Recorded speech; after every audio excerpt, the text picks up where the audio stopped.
Yeah man, big up the man called up on the youth, them from Celestia are the first. I and I sample up on the place, big up the man called Original Vega, brace up the fire, walk one. Bob Marley, un artiste légendaire, une icône du reggae, un symbole de paix et d'unité.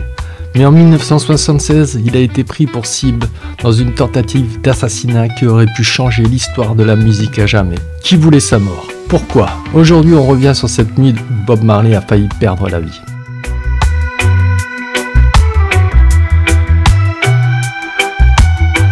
À cette époque, la Jamaïque est en crise. Deux partis politiques s'affrontent violemment.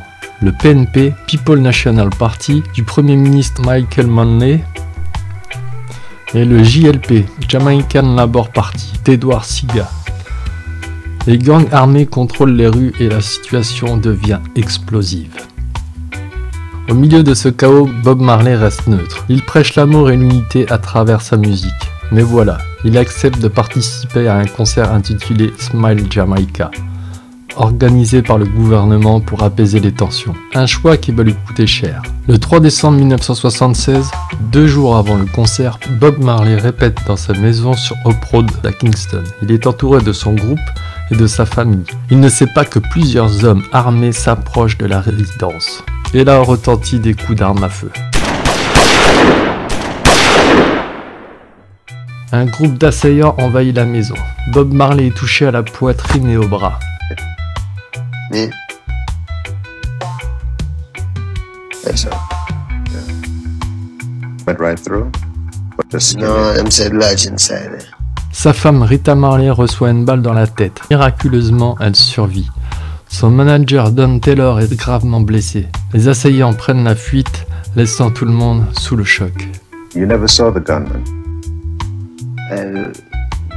At that time, no. But you know who did it? Yeah. Were they caught? No, but I don't call the police. Just, you know, one thing. Alors, qui voulait tuer Bob Marley? Il est environ 8h du soir. Les grilles de la propriété, habituellement gardées, ont été défoncées. Personne en tout cas n'est là pour empêcher 2 berlines Datsun blanches de s'engager. Plusieurs hommes en sortent équipés d'armes de poing.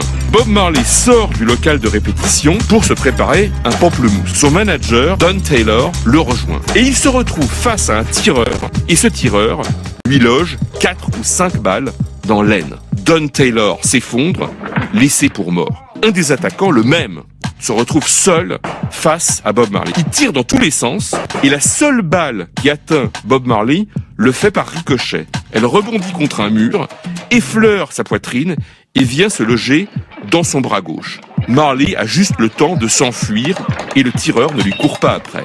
Marley part en effet se réfugier dans la salle de bain contiguë au studio de répétition où ces musiciens qui ont détalé comme des lapins se sont réfugiés. Personne n'ira les chercher là. Et quand Bob Marley sort de sa baignoire, une balle logée dans son bras gauche, selon les témoignages, il ne tremble pas de peur. Pas du tout, non.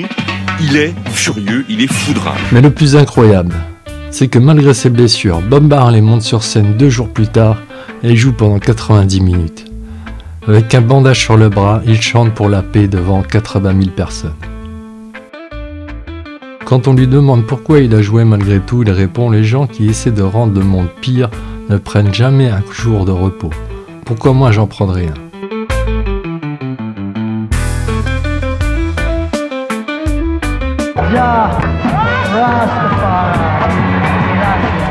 Le manager de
Cet attentat n'a pas arrêté Bob Marley. Il a continué à chanter, à inspirer, à prêcher la paix. Aujourd'hui encore, son message résonne dans le monde entier. Alors, qui a voulu tuer Bob Marley? La vérité reste floue, mais une chose est sûre, son héritage est immortel.